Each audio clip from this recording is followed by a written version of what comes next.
Mr. Onanuju, Yes.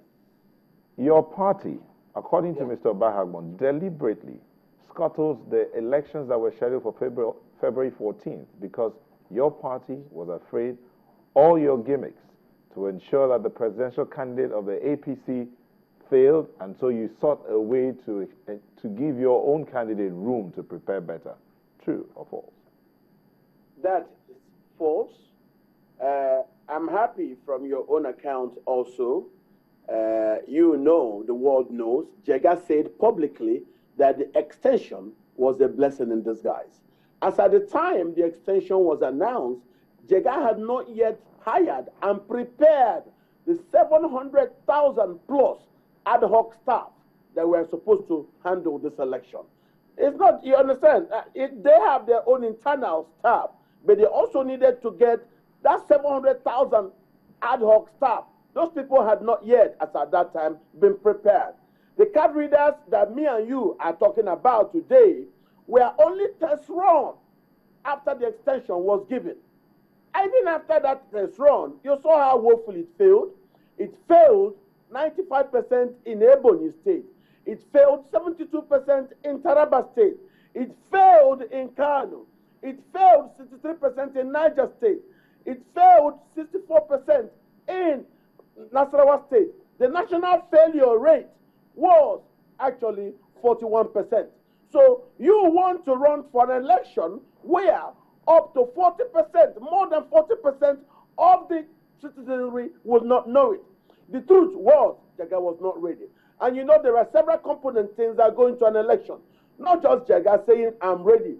A man can say, I'm ready to dance, but if the lady going to dance with you is not there to dance, you can't just go to the floor and dance alone. The soldiers were not ready. We were at that time, at the very beginning of an onslaught against Boko Haram, which most opinion leaders in the north told us was far more important than election. Get the soldiers to deal with Boko Haram. We cannot be dying and you say you're voting.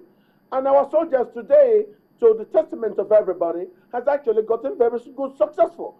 Mr. Bahebon is afraid that because Nigerians have now seen, with the time given, that good luck has actually performed. Our railways are working. We have done everything that is necessary humanly to gain our traction on electricity. You know we've taken care of that. The fact that we've been able now to advertise and show the world that good luck, despite the propagative, fraudulent rhetorics of the APC, has actually done more for Nigeria than anyone else in our country's history.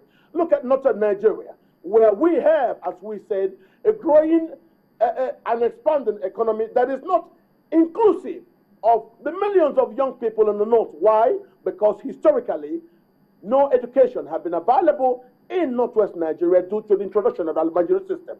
In 208 years, Nigeria has suddenly changed today the Almanjiri curriculum.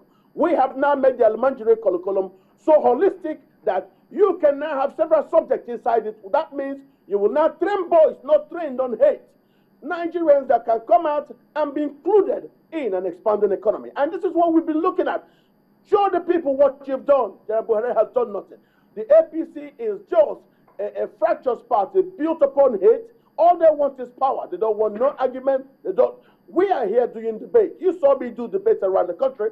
I'm talking today to Patrick Obahegbon. Did Mr. Buhari agree to come to debate? No. You don't want Nigerians to see the character of the man who wants to read them. This is the problem that we have with the APC. They don't want Nigerians to understand what's going on. They just want power. How could you just want power like that without saying what you want to do with it? As I'm speaking to you, they have no plan on what you do. Okay, they have no strategy on electricity. They have nothing on oil and gas. So let us sustain this transformation that we have seen that has given us so much good. Don't forget, this crisis we're talking about that brought about the postponement of the election is the insurgency in northern Nigeria. This insurgency in northern Nigeria was caused primarily by all the states that are right now in the APC. What did they do? Under President Obasanjo, feeling very, very put out by democracy and secularism, those states introduced Sharia. It is the state where the political Sharia was introduced that was radicalized, and the radicalization of those spaces have now mutated into what you've seen as violence. It is now the Boko Haram.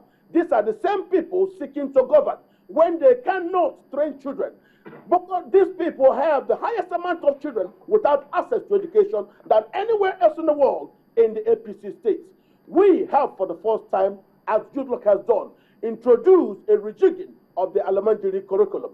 And that's why you see now, we will be able to train people from Northwest Nigeria who will have the requisite skills needed to succeed and win in a market-driven system so that we can build an inclusive something. All right.